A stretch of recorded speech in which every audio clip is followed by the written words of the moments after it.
일본이 5년에서 10년을 주기로 개정을 하고 있는 방위 정책을 변경을 하면서 대한민국의 안보 상황이 또 한 번의 중요한 변곡점을 마주하게 되었습니다. 언론에 공개된 내용들이 많으므로 우선 팩트만 정리를 하겠습니다. 일본은 2022년 12월 16일 저녁 우리의 국무회의에 해당을 합니다.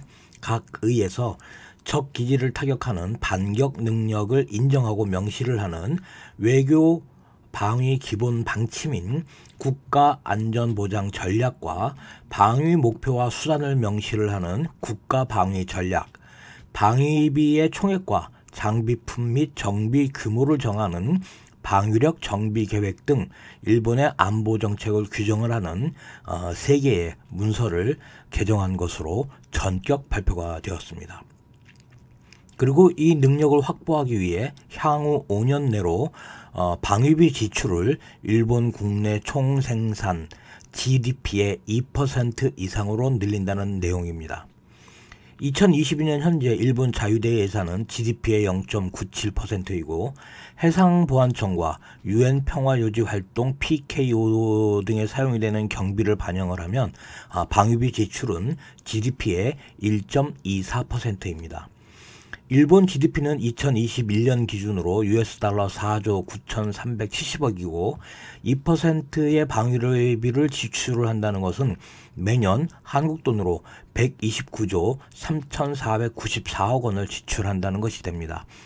대한민국의 2023년 국방 예산이 57조 1천억 원이므로 약 2배 정도가 됩니다.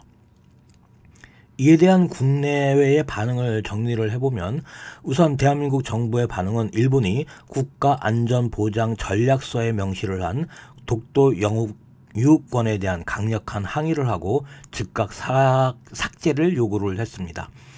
반격 능력에 대해서는 유사시 일본이 북한을 공격하려 한다는 상황에 한정하여 반드시 한국 정부의 승인을 거쳐야 한다는 입장을 공개를 했습니다. 미국은 미 국방부 대변인이 동맹의 자위력을 강화를 하는 것을 지지한다라고 밝혔으며 백악관 성명은 방위 투자를 의미 있는 폭으로 증액하기로 한 일본의 목표에 따라 미국과 일본의 동맹이 강화되고 현대화할 것이라고 밝혔습니다. 중국은 외교부 대변인을 통해 이 사안에 대해서 결연히 반대하고 중국 위협론은 핑계이며 이 정책은 성공할 수 없다라고 주장을 했습니다. 북한과 러시아의 반응은 이 영상을 제작하는 현 시점까지 발표된 것이 없습니다.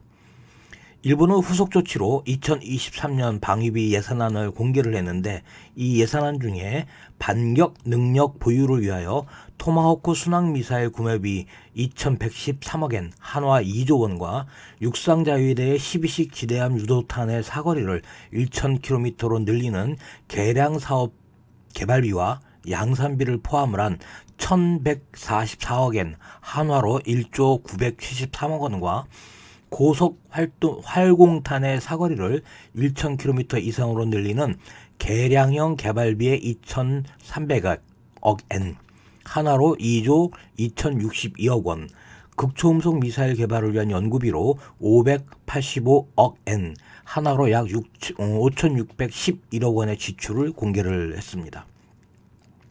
이번에 개정된 국가안전보장전략서의 문건은 대한민국 법제처의 장, 결 등의 구분과 목차 규정에 따라 세분을 해보면 9개의 장과 7개의 절, 11개의 관과 24개의 목으로 구성이 되어 있습니다. 이 중 가장 핵심적인 단어인 반격 능력은 총 6번이 사용이 되었습니다. 이 전문의 내용은 현재 화면에서 보시는 URL에서 확인을 하시면 되겠습니다.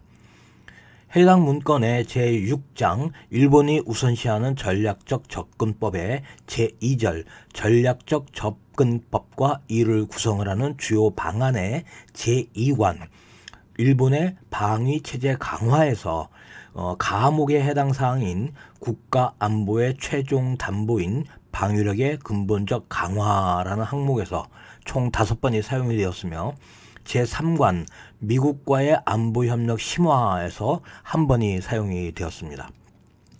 필요하신 분들은 원문을 찾아보시던가 이후 제가 제공해드리는 화면을 정지 화면으로 읽어보시면 되겠습니다.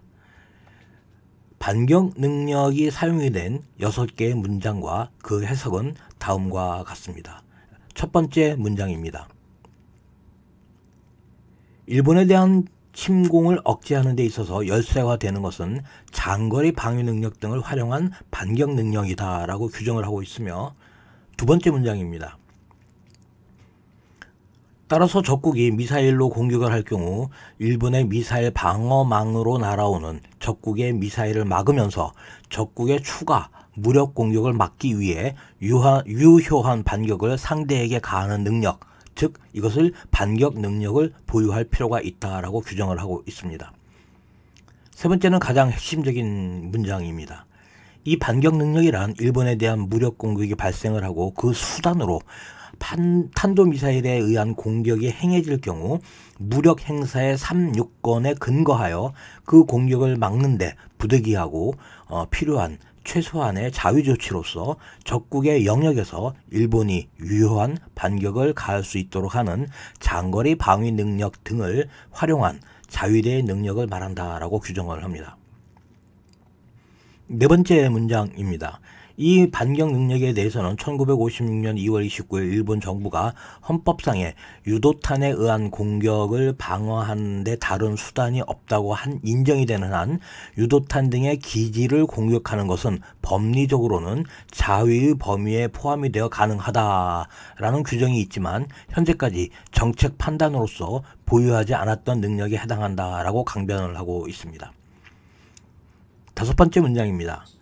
이 반격 능력은 헌법 및 국제법의 범위 내에서 전수방위 개념을 변경하는 것이 아니라 무력 행사의 3요건을 충족해야 행사할 수 있으며 일본에 대한 무력 공격이 발생하지 않는 단계에서 스스로 먼저 공격하는 선제 공격은 허용되지 않는다라고 규정하고 있습니다. 여섯 번째는 3관에 되어 있는 내용인데 별 내용은 아니고 문장만 길어서 그냥 넘어가겠습니다. 개정된 국가 방위 전략서의 내용입니다. 방위성이 작성을 한 이 문건은 총 7번의 반격 능력이라는 단어가 사용이 되고 있습니다. 원문은 현재 화면에서 보시는 URL을 확인하시면 되겠습니다. 이 문건에서는 일본 방위성은 반격 능력의 필요성에 대해서 두 가지 항목으로 정의를 하고 있으며 관련 내용이 현재 보시고 계시는 화면입니다. 세 번째는 방위력 정비 계획서입니다. 총 14개의 장과 32개의 절, 29개의 관, 3개의 별표로 구성이 된 이 문서에서는 반격 능력이 총 3번이 사용이 되었습니다. 그중 제2장 자위대 능력에 관한 주요 사업 그 중에서 3절 무인 자산 방위 능력에서 일단 한 문장이 사용이 되었고, 두 번째는 4장 미일 동맹의 강화 1절 미일 방위 협력의 강화에서 사용이 된 문장은 전수를 했던 국가안전보장 전략의 제6장 제2절 3관과 동일한 내용입니다. 그리고 세 번째는 제10장 방위력의 핵심인 자위대원의 능력 발휘를 위한 기반 강화의 제1절 인적 강화 기반 제6관 처우 향상 및 재취업 지원이라는 항목에서 동일한 단어가 사용이 되었습니다.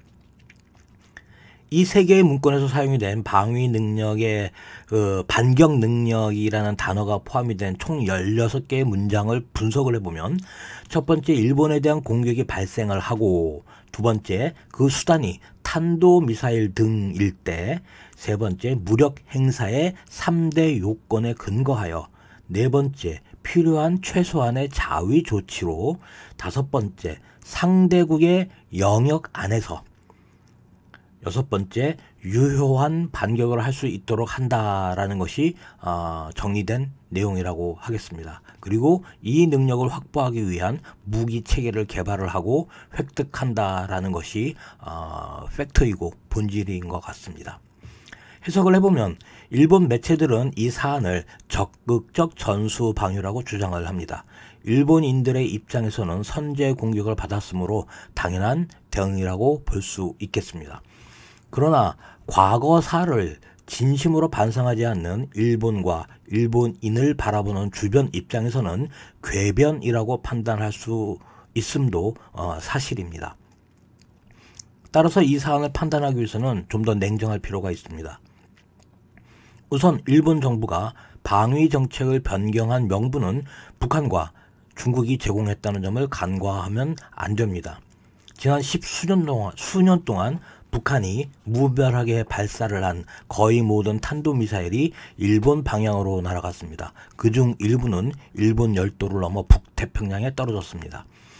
중국은 지난 2022년 8월 2일에서 3일 동안 미 하원 의장인 낸시 펠로시의 대만 방문 후에 8월 4일부터 7일에 걸쳐 대만을 위협하는 실탄 사격과 DF-15B 탄도미사일 11발을 발사를 했고 그중 5발이 일본의 EEZ 내에 떨어졌습니다. 일본이 대만 사태에 개입을 하면 일본 본토를 공격하겠다고 공식 발표를 하는 등 위협하고 인민해방군 동부전구의 스이 대변인은 DF-15B 탄도미사일 11발이 모두 목표 위치에 정확히 탄착을 했다고 발표하며 일본 EEZ 내에 떨어진 5발의 DF-15가 실수가 아님을 명확히 한 적이 있습니다. 일본 정부는 지난 수십 년 동안 북한과 중국이 벌였던 무력 행위를 자신들의 재무장과 방위정책 변경의 명분으로 고스란히 이용을 했고 그 점을 국가안전보장전략서에 분명하게 지목하여 명기를 하고 북한과 중국이 적대감을 국제사회에 공공연하게 표현을 하는 미국과의 연합을 천명을 하고 있습니다. 결국 동북아시아에서 미국과의 군사적 협력과 반북한, 반중국이라는 프레임을 이용을 하여 과거를 반성하지 않는 일본 우익 세력들의 수건인 재무장과 전쟁을 할 수 있는 일반 국가로 가는 문을 이번에 열게 된 것입니다. 반복하지만 이 상황은 북한과 중국이 일본의 재무장을 도와주는 것입니다. 본인의 결론은 이렇습니다. 우리나라에는 조선왕조실록이나 경국대전 등과 같은 역사서를 단 한 장도 읽어보지 않고 과거사를 말하는 사람들이 너무 많습니다. 수백 년간의 역사를 갖고 있는 고려와 발해 역사를 송두리째 삼키고 있는 중국의 동북공정에는 침묵을 하며 용인을 하고 36년의 일제 강압 시기는 들추어내면서 정치적으로 이용을 하는 사람도 많습니다. 그들이 주장을 하는 항일은 1910년 8월 29일부터 1945년 8월 15일까지만 유효한 단어입니다. 항일이란 일본에 대항을 한다라는 뜻이기 때문입니다.